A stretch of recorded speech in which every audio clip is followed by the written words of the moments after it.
Hello everyone, welcome to another episode of the Age Group Triathlon podcast. My name is Simon Olney, I'm a professional triathlon coach, and in this episode is the first of a two-parter where I'm going to be talking through the written rules of triathlon. I'm going to be talking you through how not to get a penalty or disqualified from a race, which I know can be very kind of anxiety inducing for people not wanting to end up breaking any rules.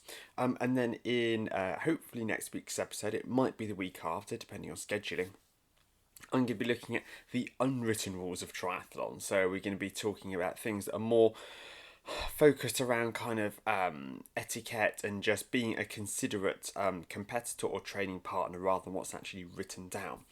But in this week's episode, I'm going to be going through the British Triathlon rule set. Now, the reason I've chosen to go through the British Triathlon rules is because that's what I know that the majority of people who listen to this podcast will be racing under. The World Triathlon rules generally tend to be used for much larger events. And the Ironman rules are again a bit different, but I know that for a lot of people who listen to this podcast are quite new to the sport, and that going over the Ironman rules might be a little bit heavy-handed. I will, however, at the end go over the major difference between them. But yeah, we're going to start off with the British Triathlon rules. Now, this is quite a weighty document. It won't surprise you to hear. I'm not going to go through everything, okay? Anything regarding racing on the international stage, aquathlon, duathlon, anything that isn't really relevant to just your average person doing your average triathlon, I'm going to skip straight over, okay? I'm not going to bore you to tears with that, but I am going to go over the most common mistakes that people make and how to avoid being picked up on them. Now, I want to make it quite clear at this early stage that the chances of you picking up a penalty for any of these is really incredibly low. In all the years that I've been racing, I've never once got a penalty. Part of that is me following the rules. But I only know a handful of people who have got penalties, and generally they have been from Ironman events for drafting. Yes, they do actually ping people for drafting, as hard as it can be to believe sometimes when you're on the course. But the chance of you actually really getting in trouble for these are relatively slim. But what is much higher is the chance of you not being able to even start a race if you turn up with something that's grossly inappropriate and being turned away by the race organizer. So I want to make sure we cover all of that. And let's get started. Now, the first bit that I wanted to cover is a list that's right at the top of the document, which is the very basic expectations that British Triathlon has of athletes. First of all, is that we should demonstrate good sportsmanship. So we shouldn't be looking to gain an advantage through any kind of unethical manner. If somebody falls down next to you, help them back up. Not to try to impede anyone else. Just try to be a good human being. You're responsible for your own safety, so you can't blame the race organizer or British Triathlon if you come a cropper. Obey the traffic laws. This is a really big one, and this is probably the rule that is most likely to get you disqualified as an amateur athlete, is if you blow past a red light. There are junctions, which are give-way junctions, which will often be enforced by what's called a foot down. So they want you to come to a stop, your foot to touch the tarmac, and then you can go again. Even if there aren't any cars in sight, they want to make sure that every athlete comes along and puts a foot down. You really need to listen to this and pay attention to this in the race briefing.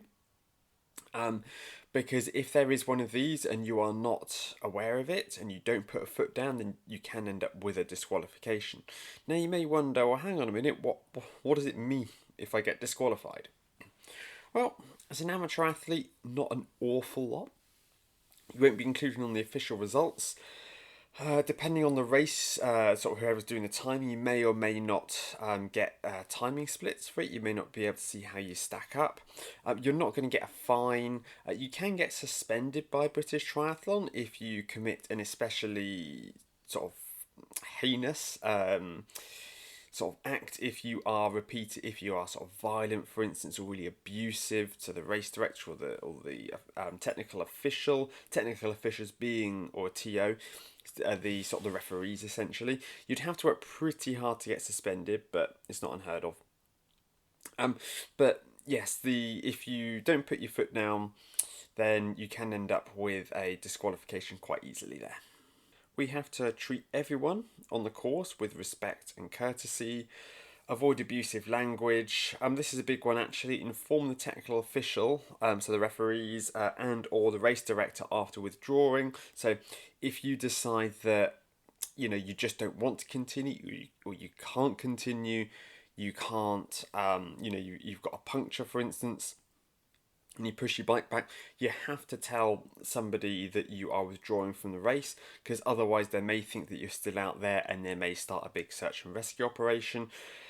I remember Ironman UK a few years ago, when I was racing, they said in the race briefing that they had someone who did one lap of the swim and they thought, oh, you know what, I can't do this. So they decided to sit down. There was a sort of a catering van, and they sat there with the family, and they enjoyed sort of some chips and a bacon sandwich. And meanwhile, the race director, or the sort of the swim course director more specifically, is freaking out that there's an athlete who went in the water and it hasn't come out. And they started, I believe they started a search and rescue operation before they managed to track him down.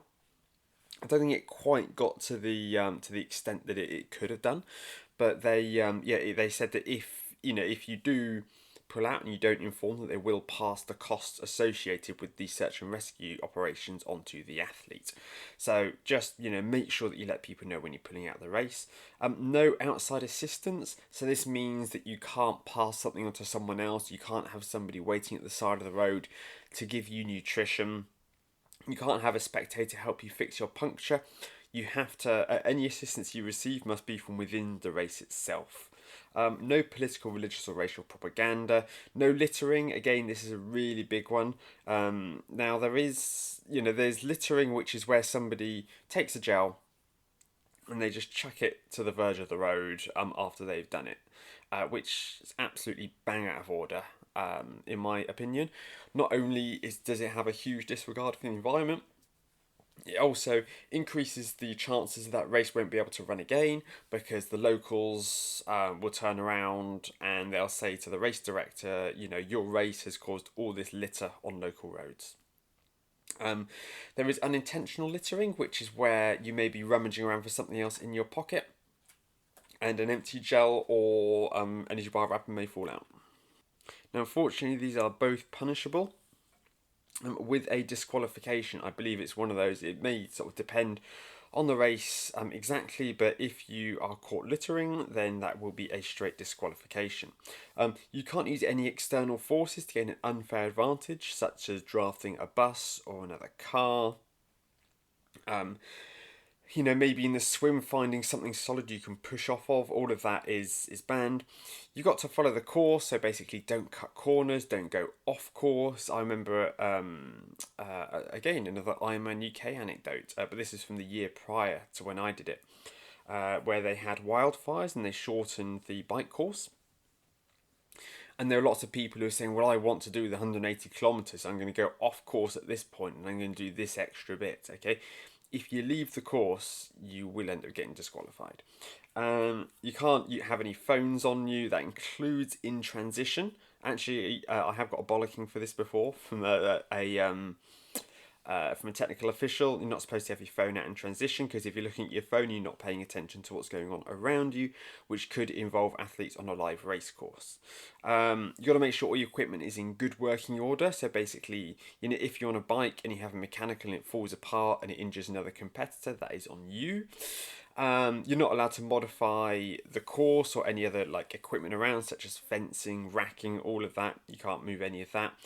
No smoking or vaping, and nothing offensive or inappropriate. So again, this is just the very overarching. These are the values that they expect you to uphold. This is at the very highest level, the most basic sort of code of conduct more than it is rules for the most part.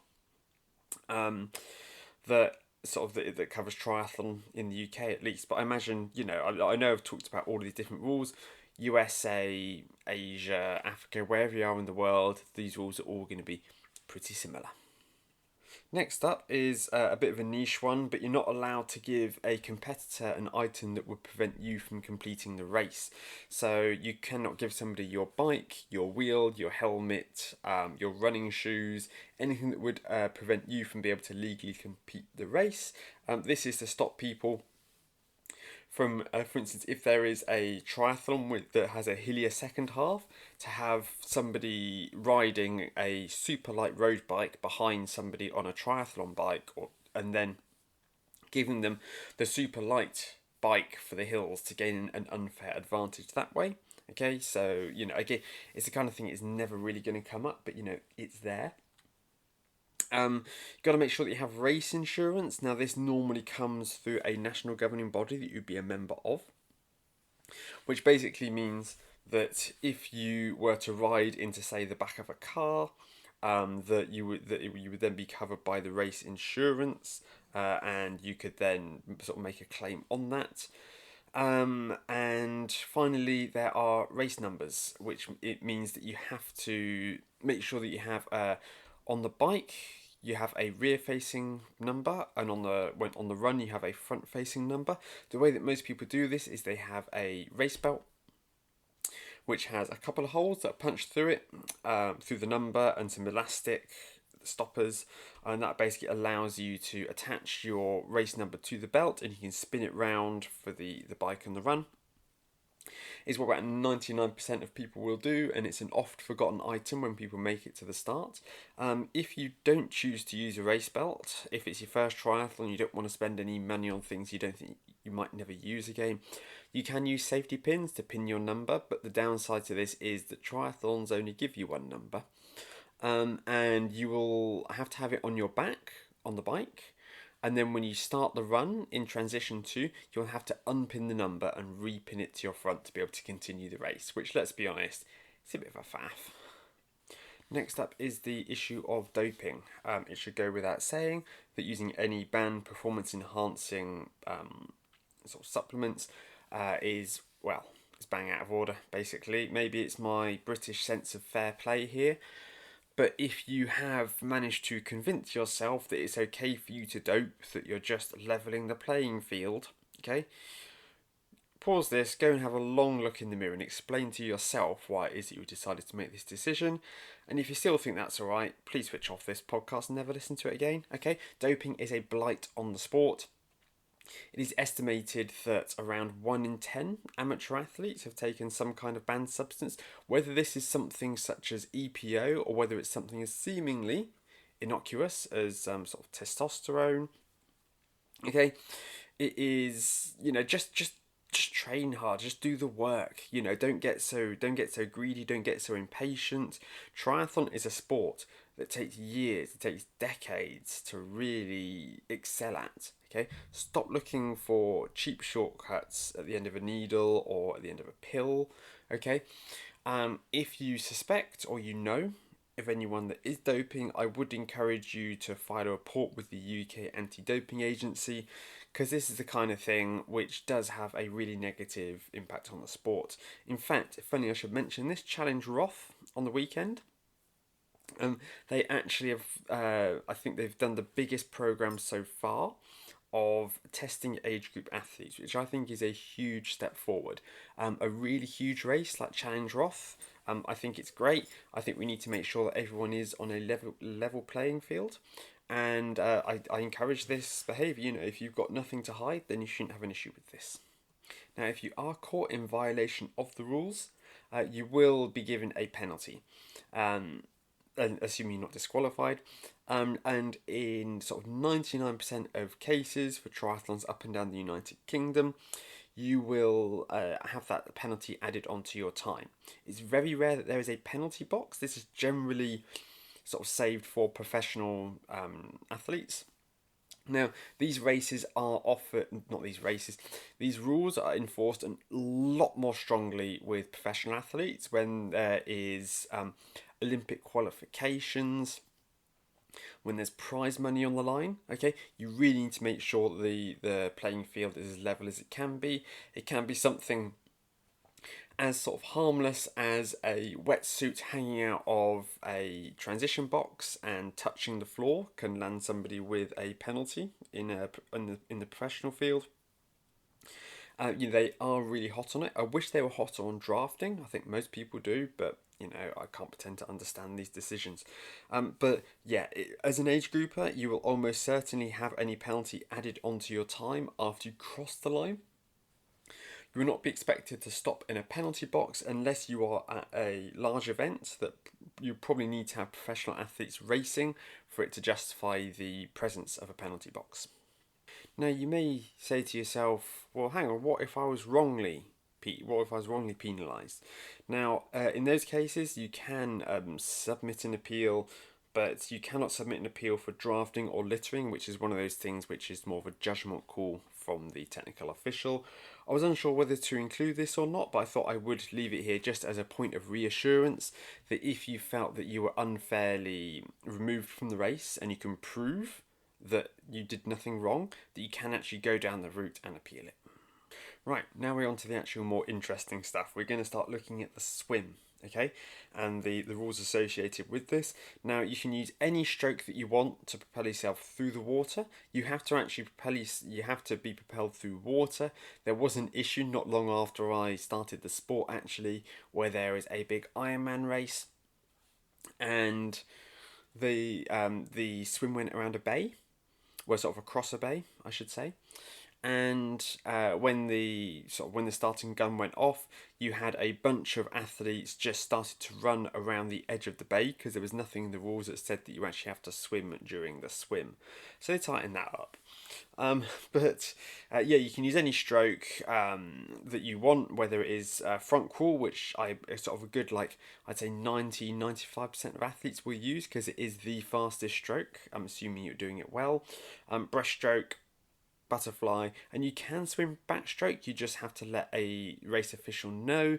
The reason for this is that the universal sign for help, I'm in trouble in open water, is to lie on your back and raise an arm in the air. So it is helpful to the race director to know if you plan to do backstroke. Honestly, I can't see a case in which this would be desirable. You won't be able to see which way it is that you're going. But again, it's there. I thought I'd mention it just so people didn't feel that they couldn't do it. Now, you are allowed to pause. You're allowed to hold on to a kayak, a buoy, a boat. This is fine. However, you're not allowed to use that to make forward progress. So you can't hold on to, say, a moving boat as it moves through the water. That is obviously cheating. And you've got to, what they call, sportingly maintain your own space in the open water. So if you are swimming in a group, okay, you've got to give athletes a level of space. You cannot be aggressive. You cannot try to force athletes out. You cannot swim over athletes or really try to pin them against a buoy as you go round.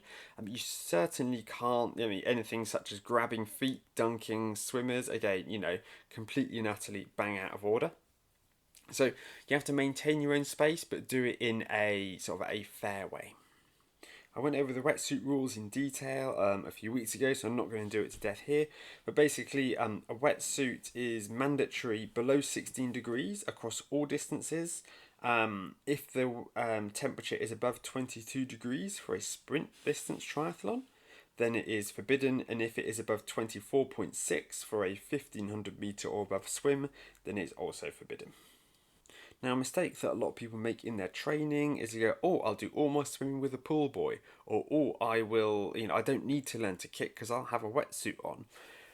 And then if you have these athletes turn up at a race and wetsuits are banned, then they might not even be able to finish their event, which is why I highly encourage athletes to learn how to kick and how to swim properly without using the wetsuit or buoyancy shorts or anything like that as being a safety crutch. Now, you've got to wear a swim cap. This is for visibility purposes to make it easy for race officials and for the water rescue teams to be able to spot you. Um, if you want to wear double cap, if you want to wear a neoprene cap underneath your hat, or you just want sort of two standard silicone caps, then the race cap must be the one that's visible. And to the surprise of absolutely nobody, you have to wear some sort of triathlon suit or swimming suit when you're swimming. Now, if wetsuits are banned, this is not allowed to extend below your elbows or your knees. I don't know how many of you may remember Ian Thorpe, an Australian swimmer. I think it was the 2000 Olympics, off the top of my head, where he wore this long swimsuit, which gave him an advantage in the water because water flows better around fabric than it does human skin, which gave him an advantage. I mean, he's Ian Thorpe; he probably would have won even without it. But yes, having your arms or your legs covered below the knee would offer you an advantage. So any swimming costumes or tri suits must be above that. However, this is British Triathlon we're talking about. We are likely going to be wearing wetsuits for most races in the UK. I have done a few non-wetsuit swims in the UK in sort of small lakes in high summer, and it's pretty rare. The chances are we're going to be wearing wetsuits, and any wetsuit cannot exceed more than 5 millimeters of thickness. Now, this isn't the kind of thing where somebody's going to come around and somebody's going to test the thickness of your wetsuit. This is more a case of, well, we had to draw the line somewhere because we didn't want people to be coming along with sort of ridiculously really thick wetsuits to lift their legs up in the water and allow them to sort of essentially float on top of the water. So they drew the line at 5 millimeters. This could be a problem with certain surf wetsuits, which can be thicker, especially sort of a winter surf wetsuit. You wouldn't want to wear one of these because they're not flexible enough in the shoulders for swimming. You really do want, if you can at all afford it, to get yourself a swimming or triathlon wetsuit for your swim. But again, the swimming wetsuit is not banned per se, as long as they're no thicker than 5 millimeters. The wetsuit may cover any part of the body except for the face, hands, and feet. And if the wetsuits are mandatory, then it must at least cover your torso. Anything else is completely fair game. So even if wetsuits are mandatory, you could still wear a sleeveless wetsuit if you wanted. I know that some athletes do like a sleeveless wetsuit because they feel completely unimpeded by the wetsuit. Honestly, it sounds a little bit chilly to me, but we're all individuals, right? Now there is a list here of some banned equipment, so things you're not allowed to use in the swim, and it is worth listening to these. So artificial propulsion devices, so anything that could generate momentum for you, obviously is banned. Flotation devices such as a pull buoy, gloves, socks. However, there are some exceptions for this at for all of these really, at some extreme triathlons that aren't run under British Triathlon rules, such as the Keltman. So you do want to check these things for each individual race. You're not allowed to wear. You're not allowed to have a snorkel. You're not allowed to have your race number if it's a non-wetsuit swim. I don't see quite what advantage that would give to someone. I can only imagine it is because they don't want you to lose your race number. You're not allowed to wear any headphones. You're not allowed to wear any technical earplugs, as they call them, except for ear protection plugs. Obviously, no mobile phones here. I don't know who take their phone in the swim with them. No kind of GoPro compression items, or buoyancy shorts. So again, it is essentially, just you, your wetsuit, your goggles, your hat. Okay, anything else would be considered broadly to be an unfair advantage. Skipping over some of the more technical stuff, moving on to the cycling. So athletes must obey specific traffic regulations for the event. So you have to follow the rules of the road, as I touched on at the start. That is stop signs, that is give way signs. I've seen a lot of athletes take a very blasé approach to the highway code when they're racing. Look, if you pull out in front of a car and you get hurt, I'm sorry, but that's on you. You do need to respect this. You may lose 5 seconds by just backing off a bit for a car to go past the junction instead of pulling out on them.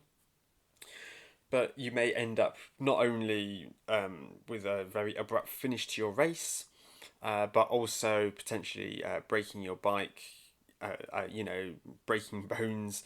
The risk reward ratio just doesn't add up for these, pulling out on drivers' manoeuvres that you see some triathletes do. So just use your noggin. You're not allowed to block other riders. You're not allowed to bike with a bare torso. And you're not allowed to make forward progress without being in possession of the bike. So it's okay for you to push your bike along up a hill, to walk it in. If you've got a puncture, that's all absolutely fine. But what you're not allowed to do is you're not allowed to leave your bike at the side of the road if you have a mechanical and run it in. You have to use the same bike that you checked in, obviously. You're not allowed to draft, and I'm going to go into this in a bit more detail. And we're not allowed to litter, as we've already covered. You're not allowed to cross the white lines on the centre of the road to overtake another rider. And you are not allowed to ride in a dangerous manner. So that could be cutting up another rider or making unsafe overtakes. Okay, you can be disqualified for these, and there are motorcycle marshals out on the course. Keep an eye on these things. So this is something that you could be pulled up on if they see some behaviour which they deem to be unacceptable. Additionally, if a marshal sees you riding in an unsafe manner, they can report you to a technical official, to a referee, and have you disqualified as well. You are responsible for the maintenance and the repair of your own bike. So if there is an issue with the bike, that's your responsibility. If you have any kind of mechanical issue, that is your responsibility to fix. Now, there may be mechanics on the side of the road during some events, but at the end of the day, it is not a racer's duty to look after you. You do need to be able to sort these things out for yourself. It may be that it's something simple like a puncture that you should be expected to fix yourself. In fact, a lot of race mechanics won't even look at repairing a puncture for you because they are far too busy dealing with people who have much more significant problems that they actually really need that mechanic's skill for. So if you are doing a race, I really highly recommend that you look at learning how to change a puncture. Or if you're really unsure about changing punctures, maybe look at a tubeless setup which should be self-sealing and reduces the chance of punctures dramatically. It should go without saying that you can't use any kind of bike that would allow any self-propulsion. So whether this is a hidden motor or even an electric bike, you just even if you pinky promise not to use it during the race, it's not going to fly. You just won't be able to start the event. So please be mindful of this and make sure that the bike that you are starting with is going to be it's purely powered by yourself. You will be given at least one number by the race organizer to stick onto your bike, and another one to go on your helmet. The reason for this is that you want to make sure those two numbers match, so that it's to stop someone from. Well, it makes it easy to identify someone when they're out on the course, and also when the race is finished, it prevents someone from saying, "Oh, you know what? That looks like a nice bike over there. I'm going to wheel that one out of transition and take it home with me." Okay, it's not a completely foolproof system, but it should go a long way to preventing people sort of swapping bikes like that. Now, there are several pages of really, really boring bits about frame geometry and saddle heights for junior athletes and senior athletes. Okay, I am not going to touch on this, it's completely irrelevant. But one thing I will mention is that you need to be conscious of the fact that you need to have brakes in good working order, and you also need to make sure that your bar ends are plugged. Now, some of you may wonder, well, what's a bar end? Now, if you look at your standard road bike, you will have that bend in the handlebars. At the end of this bend, there will be a hole which is normally plugged by, well, a plug. Now, if you lose that plug, that is an issue. The reason being is that if you crash your bike, you could end up coming off the bike in a way where you end up the sharp metal of the handlebar could end up sort of impaling your leg. It's not pleasant. It's very rare that it happens, but again, it's just a simple piece of safety here. Now, if you do turn up and you didn't realise this was a rule, and you don't have any plugs on you, which, well, if you had any, you put them in the bar ends, I'd imagine, then they normally have some tape that they will lend you that they can just tape over the ends with, just so you haven't got that sharp piece of metal threatening to go through your leg. The other thing that marshals will be looking for is that your helmet is done up tightly enough. Now, what is tightly enough? Well, you need to make sure that your helmet is sitting well on your head, that it isn't too far back, that it's nice and tight. Now, when it comes to tightening your helmet, you should have a dial at the back that will allow you to make it sort of tighter or looser. But you'll also have the chin straps to tighten to loosen as well. Now, you're going to want to make sure that the chin straps are tight enough that you can fit no more than 2 fingers between your chin and the helmet strap. If you do up to that extent, where you can fit you can only fit 2 fingers under that, and it feels like it's choking you. Okay, you need to get used to this. I know it can feel a little bit tight at first, but if you have a helmet that you can fit 3 fingers under, how much help is that really going to provide in a crash? Probably not a huge amount. So I've had it before where I have been marshalling a triathlon and I've been checking the bikes in, and you have people there who have got this real sort of banana sling helmet, and I go, look, I need you to do that up. Oh no, I can't. And you get them to do it up so that they can only fit 2 things underneath it. And you say, okay, you're good to go. And you see them sort of wince and look really pained. And you know that when they get to their bike, they're just going to loosen it off. But the reason this rule is in place for you.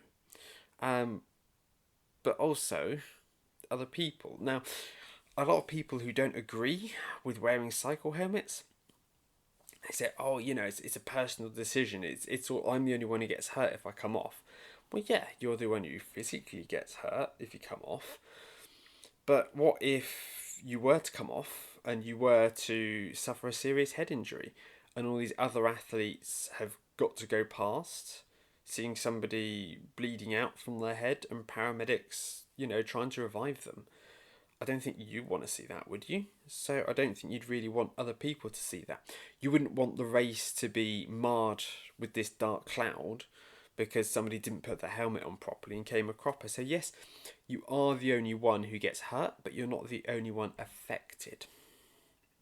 Looking at tri-bars, if it is a draft legal race, these are banned. In previous years, you could have these short aero bars that were allowed to protrude no further than the brake levers to get yourself into a more aero position, but they canned that back in 2023.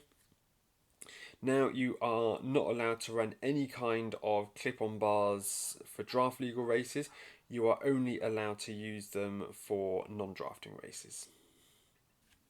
Illegal equipment on the bike: headphones, headsets, technical earplugs, or smart helmets which can make or receive calls or receive any kind of audio.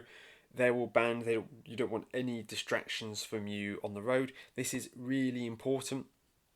I know you may find that having some music motivates you, but if you have riders around you who are trying to inform you that they're about to overtake you or ask you to move over, or a technical official is trying to give you directions and you can't hear it because you're listening to Bohemian Rhapsody, okay, therein lies a problem. Okay, so all of these are banned and you will be pulled off the course if you are using them. No glass containers, so you're not allowed to have a sort of a bottle a bottle of Bud Light in your bottle cage.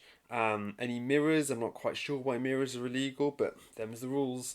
Water bottles placed behind the saddle for draft legal competitions. No mobile phones and no personal video recording devices. So you're not allowed to run a GoPro when you're racing. I'm now going to go into drafting in a bit more detail. So we have 2 types of triathlon races. You've probably heard me mention these already: draft legal and draft illegal. I am almost certain that the triathlon you're training for is a draft illegal race. You are not allowed to draft. And some of you may go, hang on a minute, what's drafting? Well, drafting is the act of riding behind another rider to gain an advantage. Because the majority of the resistance that we experience as cyclists is air resistance. Now, if you think about a Formula One car, They've got all these wings and these fairings and fancy bits of technology to make them really grippy and really fast. Okay, that is sort of designed to improve the aerodynamics. It allows the car to cut through the air as efficiently as possible with the absolute minimum amount of drag. And this holds true for cycling as well. You may have seen images of Ironman racing, and you'll see athletes on these special time trial bikes, which have where they're sort of leaning forward over the front wheel in what looks like quite an uncomfortable position. And well, it's not as uncomfortable as it looks, but it is the reason they sit in that position is because it allows them to cut through the air a lot easier because they are not they're not sort of punching a bigger hole through the air. The smaller a hole you can punch through the air, the easier it is, the faster you will go. If you have somebody who is riding along with a like a rain jacket wide open flapping around in the wind, okay, this is the complete opposite of being down in a narrow aerodynamic position. It will really slow you down. Now if you are riding behind another rider, you are essentially getting a free ride. So they are working hard, trying to punch this hole through the air, and you're sat there on their wheel. And if you are riding behind another rider, you can, in some cases, save up to 50% of energy relative to if you're riding on your own. And what they want to avoid by including these drafting rules is having one person on the front of a race, a really good cyclist working hard, and a dozen, 2 dozen people all in a big conga line behind them going, oh, this is nice and easy. Because those who are drafting will come off the bike with much better run legs than the person who's on the front doing all the work. So each race has what's called a draft zone that you are, each sort of draft illegal race I should say, has a draft zone that you are not allowed to enter. Now in the case of British Triathlon, this is 12 metres. Now this can be a bit hard to get your head around. Now some of you might be panicking going, but how am I going to know what 12 metres looks like? I don't want to accidentally get done for drafting. And this is where sort of intent becomes really important. Now if it was a professional race, then it is really important for professionals to be able to spot and identify this 12 metres quite accurately, because I think you'd have to be cycling about 50 metres behind another cyclist to get zero benefit. So they have to draw the line somewhere. Now, British Triathlon and I believe World Triathlon, actually no, I'll take that back, because World Triathlon oversee the T100. But British Triathlon at least, they have a 12 metre rule, and they've just decided to draw the line there, as have Ironman. But the PTO, Professional Triathletes Organisation, who run the T100 series, have introduced a 20 metre draft zone. The idea being that even at 12 metres you do get a sustained benefit, and you see these trains of athletes going along at Ironman races. And sure, you may only be saving sort of 10-15% at 12 metres. Don't quote me on that, just putting numbers out the air. You may only be saving a small amount of energy, but that is still significant if you're going to be out there on the bike for 4 hours during an Ironman as a professional. So, they've drawn the line at this 12 metre mark, and as long as you are not really riding behind someone looking to keep pace with them, then you shouldn't really be dinged for drafting. If you are riding behind someone quite closely and it's clear that you're pushing to keep up with them and you are visibly within 12 metres, then you might be able to expect a penalty if you come across a referee. But most of the time, if you are simply, it doesn't matter if you're going to be 10 metres within that zone, as long as you're not looking like you are sort of sprinting to try and keep up with that person, it's not the end of the world. However, as the rider behind another athlete, it is your responsibility to maintain that 12 metre gap. If another rider overtakes you and pulls in front of you, you can't simply ride at that same pace and go, yeah, but you pulled in front of me and I'm still riding. You do have to slow down to let that 12 metre gap appear. And this is frustrating. However, if you are riding at that 12-meter distance. Again, it can help you if you really want to visualize this, to get yourself a really big tape measure. Or you can even look at like a football pitch, which is 100 meters long, and you can use these two things to get an idea of what 12 meters looks like roughly. It's probably not as big as you have it looking in your mind.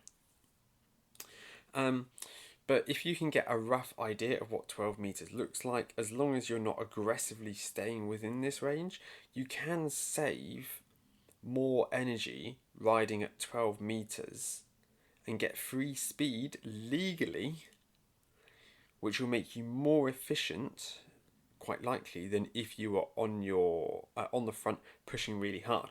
And this is where it's a good idea, if you have the luxury of having a bike computer out the front, is that you have the luxury of looking at your speed, and you can, if you are going along for the whole race and you're averaging 25-26 kilometers per hour, and somebody pulls in front of you, and you're then riding behind them at this legal distance of 12 meters, and you're still maintaining that same speed that you were before, maybe even closer to 27, okay, don't feel you have to overtake them because you think, oh, I can go faster. No, you can work harder. That doesn't mean that you can go faster. So it is worth having an idea of what your average speed is or has been, so you can make a decision over whether you need to overtake this person or whether you can sit there and legally get a little bit of assistance. You're only allowed to overtake other competitors on the right. Again, this is based on the UK. It would be the left if you were in the States, for example. But you're only allowed to pass people on the right.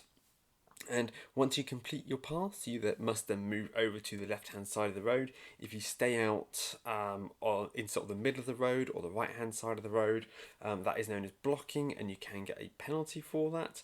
Again, it's not, if you absent-mindedly sort of don't move back as soon as you can, that's not such a big idea. Sort of if you heard my dog do a big sigh then. You don't feel that you need to break your neck by swerving over as quickly as you can. The other cyclists you just passed won't thank you for that as much as anything else, but don't sit there dawdling out in the centre of the road, because that can pick you up a warning. It's probably worth mentioning actually that in most situations, if a referee on a motorbike sees you doing something that could be considered penalty, they'll normally give you a warning before they give you a penalty. Not always, it depends on the severity, on the intent, all of that. But generally speaking, they're not going to come down really hard on you for a borderline infraction. They'll just give you a little bit of a look, some eye contact, the referee on the back of the bike, that is, or any other kind of sign that, you're pushing it a bit there, let's back off. And as long as you nod and visibly freewheel that you're dropping back, or again, pull over to the left, you shouldn't find yourself in any trouble. These referees are human beings. They're not out there to catch as many people as possible. They're there to ensure the event is fair. Now, there are different riding positions that you can ride your road bike in. So for draft legal races, then you can only ride on what we call the hoods, where you have your hands over the brakes, or you can ride on the drops as well, where your hands are holding the drops with your fingers over the brakes. I also imagine you could ride on the tops if you really wanted to, but that's only really used for steep hills, and there aren't that many steep hills on triathlon courses. You are allowed to ride in the aero position if you are in a draft illegal race. However, what position you're not allowed to ride in either is something called the sort of the super tuck position, and this is, well, it can be a variety of different positions. It's where you'd be maybe sitting on your top tube, having your weight over the front of the bike, or equally if you are riding without your sort of your bottom touching the saddle basically for an extended period. If you're looking to do anything really weird that's potentially dangerous to maybe gain a marginal advantage, you're probably not allowed to do that. On to running. You're allowed to run or walk. You're not going to be disqualified for walking. You can walk as much as you like. You've got to have your race number pointing forwards. You're not allowed to crawl under British Triathlon rules. I mean, if you're crawling, something's gone really wrong. You've got to make sure you can't run with a bare torso. I'm not sure if that extends to having a sports bra. I believe that even that would be banned. I think you need to make sure that your sort of your midriff area, as it were, is covered. Um, you're not allowed to use any posts, trees, or anything else to give you a bit of momentum to assist your turning, such as if there's a 180-degree turn point. You're not allowed to use that sort of to swing yourself round. Um, and you're not allowed to have anybody on course who is pacing you. So this could be a coach, a manager, another athlete who's running alongside you on the run course, or even not maybe on the course itself, at the prescribed pace that you want to hit to be able to reach your goal. That is considered to be an unfair advantage. You're not allowed to sort of again litter. I know this one keeps coming up, but it's really important to push home because it's a really instant disqualification. And you are allowed to run barefoot, but again, that's done at your discretion, really. The vast majority of triathlon courses, I would not want to run barefoot on. I mean, I don't like running barefoot anyway, really. But most of them are either tarmac or hard packed trail, and unless you really know what a surface is going to be like, I wouldn't want you to run barefoot on it. However, this does mean that if you wanted to, you could run sort of barefoot shoes. On the subject of shoes, actually, super shoes are permitted, but they must fit within the World Athletics regulations for super shoes. And these regulations are that you can have a maximum sole height of 40 millimeters. Now, if you are looking to buy yourself a pair of super shoes, for those who are uninitiated as to what a pair of super shoes might be, they are a sort of a pair of shoes that are used that have a carbon plate inside them that allows somebody to get a bit of a boost when they are riding. Running, simply by helping maintain momentum. And you can see gains of around about 4% by wearing these shoes, which is pretty significant. I'm not sure I agree with the fact that they've been legalized, but I accept that, that sports have to keep up with technical sort of innovations, really. But the World Athletics have said, look, 40 millimeters is the max that we're allowing, because a lot of these shoes have these really big cushion soles. So if your shoes are over 40 millimeters, you won't be allowed in. So if you are chatting to somebody selling you shoes, you will want to just mention to them, oh yes, I'm using these for a triathlon. Are they legal for use in triathlon or under World Athletics rules? And whilst nobody's going to be coming along and measuring your shoes, even though there are some individual models which are well known to be banned, the chance of you being picked up on this is really minimal. Again, it comes back to just, maintaining a fair, level playing field in my eyes. I have another list of illegal equipment for you now. Headphones, headsets, or any technical earplugs. Again, this is coming back to no distractions, need to be able to hear what's going on around you. Glass containers, so you can't have that Bud Light on the run either. And any personal video recording devices, mobile phones, and you're not allowed to use running spikes unless it is a cross duathlon or cross triathlon. Finally, I have sort of some lists for transition here, which I'm going to go over relatively quickly. But again, these are the kind of things that could end up, if you get them wrong, you could get back to your transition area and there could be a technical official waiting there to disqualify you in extreme cases and flagrant, breaches of these rules. So you've got to make sure that you put your helmet on before you touch your bike. Okay, the reason being they don't want somebody running along with their bike whilst doing their helmet up. They want to make sure by the time you get on the bike, you are going to be wearing your helmet. Many races will give you a designated spot on your in transition for you to rack your bike, so you need to make sure that you are using that one. And you can only bring into transition sort of things that you require. You're not allowed to bring, your support animal or anything like that. It's all got to be stuff that's very functional. Generally speaking, you're not allowed to bring buckets or boxes. The idea is, sort of it's transition etiquette really, that you try to take up as little space as possible. You may want to bring like these transition bags where you can fit all of your gear in, or most of your gear at least. So you've got the transition rucksack and you wheel your bike in, and everything is relatively self-contained there, and you lay it all out on the ground. You can't discard any equipment on your run from the swim exit to the bike. Now, if you are taking your hat off and your goggles and you lose your swim cap, okay, that's probably not intentional. What you're not allowed to do is remove your swim cap and just toss it to the side. So you've got one less thing to think about. You've got to take it with you to your bike. You're not allowed to impede other people in the transition area. You are allowed to place any bike shoes, glasses, helmets, and the like on the bike itself. They don't have to be on the floor. And in fact, that's quite a good way to do it. If you have your race belt across your handlebars and your helmet nestled there as well, and your glasses inside your helmet, it means you have to do less thinking. Okay, when you come into T1 is one of the times in your life where you're going to be least capable of making sensible decisions. Okay, having just come out of the water, your heart rate is the highest it's going to be all race. You want to get onto the bike, and you are not going to be making sound decisions at that point. So the more stuff you can have on your bike, so you're not going to leave and forget it, the better.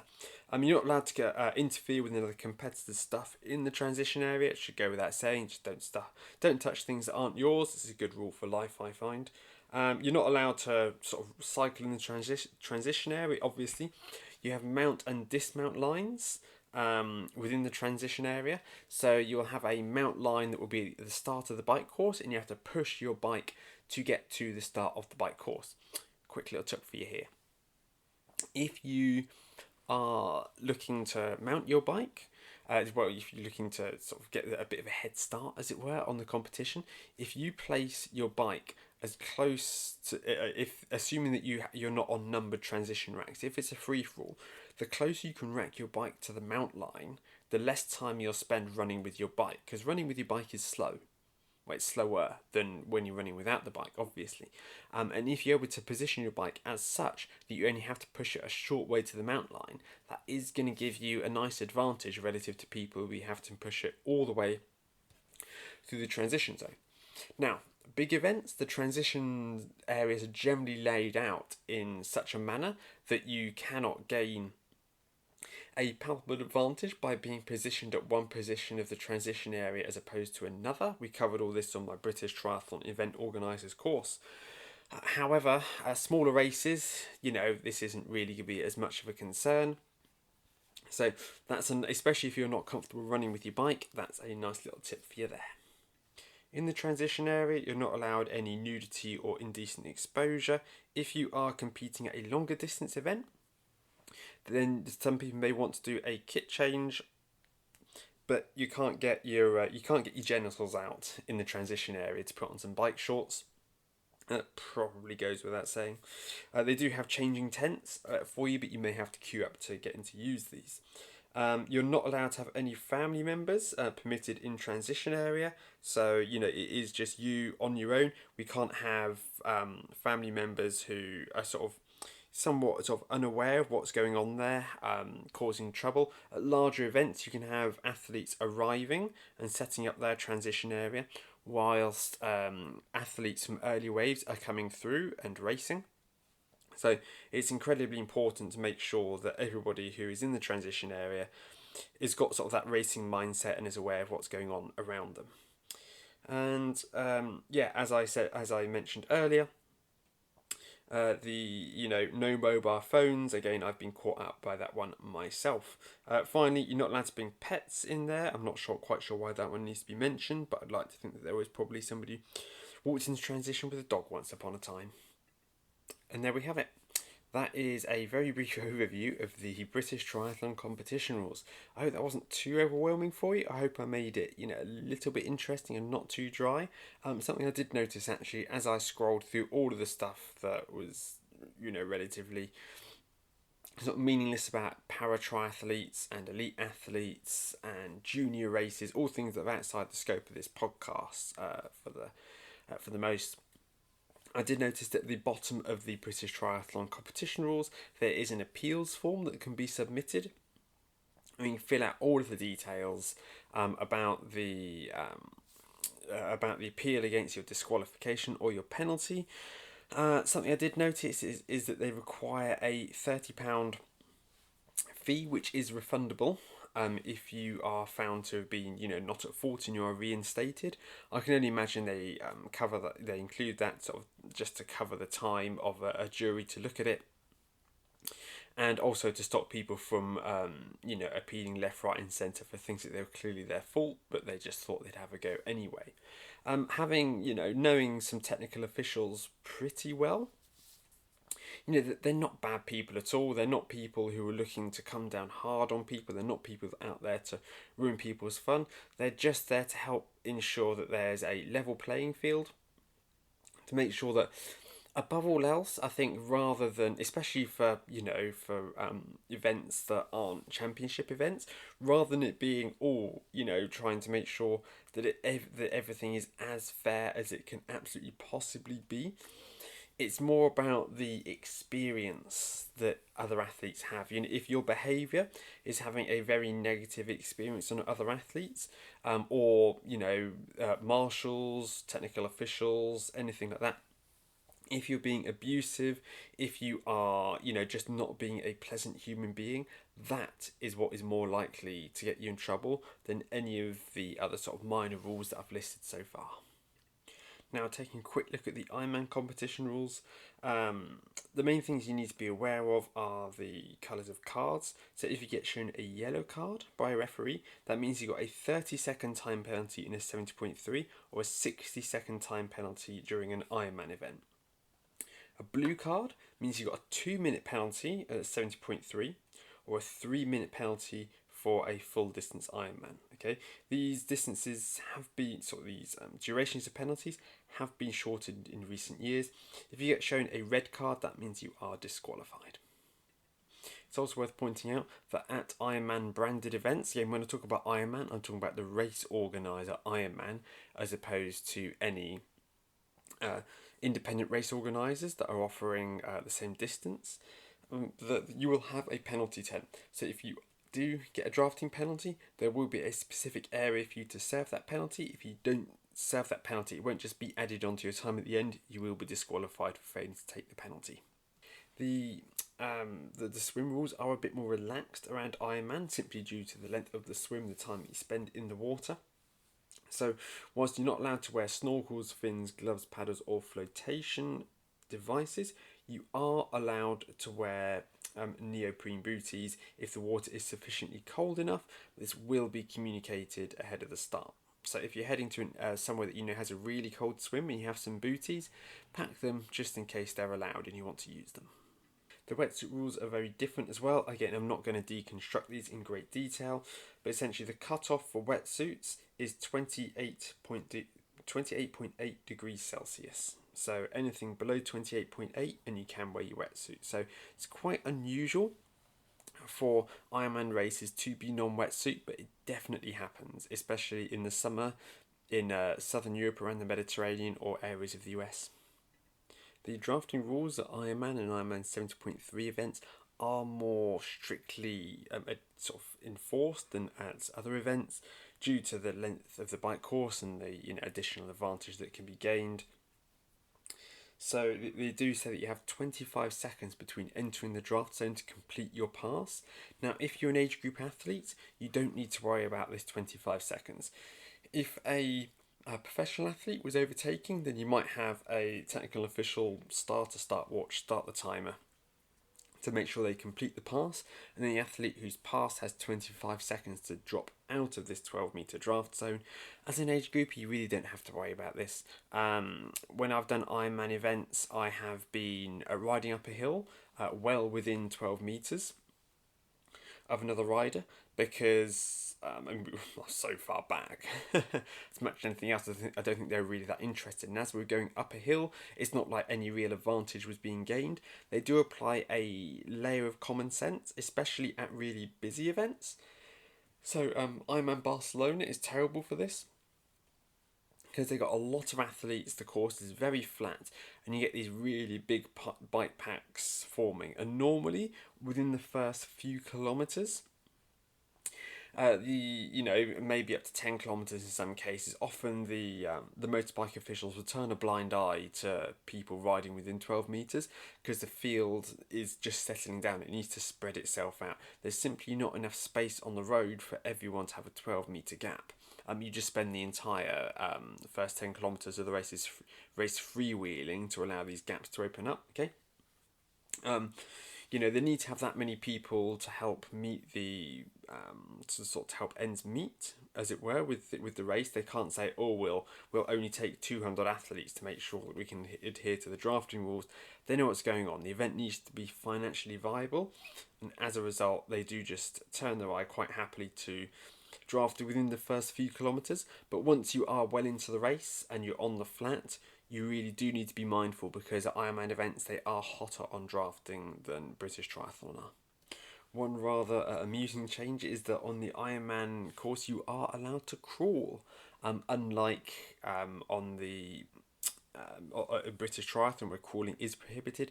Okay, this is something that will only really carry the last 20 minutes of the race also, but I'm sure a number of you will remember the very iconic scenes of Julie Moss crawling her way over the line at Ironman Kona as her body just completely gave up on her.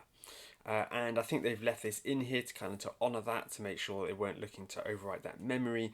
But yeah, if you're crawling, something's gone really terribly wrong. I've never seen anybody crawl in a race. I just thought I'd point it out as it was a difference should you wish to emulate the great Julie Moss. Something I didn't notice in the British Triathlon rules, but I did notice in the Ironman rules, is that you are not allowed to use any crutches, canes, poles, or any other device to allow you to propel yourself forward that bit faster. Something else you do need to be very aware of with Ironman and Ironman 70.3 is the bike cutoffs. Now, I'm going to go over the cutoffs for the Ironman because it's generally the event where it's most problematic. 70.3, the cutoffs are quite generous, I believe. So with an Ironman, you have to complete the swim within 2 hours and 20 minutes, which, to be honest, most people are capable of, unless you're looking to float your way around the 3.8 kilometres. You should be right. You have 10 minutes, I believe it is, grace to get through transition, which means that you have to be on the bike course by 2 hours 30 since the start. And then the bike portion, you have, in most events, I believe it's 10.5 hours, by which you need to be off the bike and into transition 2. Again, you have another 10 minutes grace to complete T2, and then you're out on the run course, and you have 17 hours to complete the whole event. Now, that is 17 hours since you crossed the swim start mat yourself, not 17 hours since the first finisher. So do not try and start further up the swim pack than you want to try and get an advantage. You'll get kicked, you get swum over, you'll have a horrible time for no advantage whatsoever. It's not going to make any difference.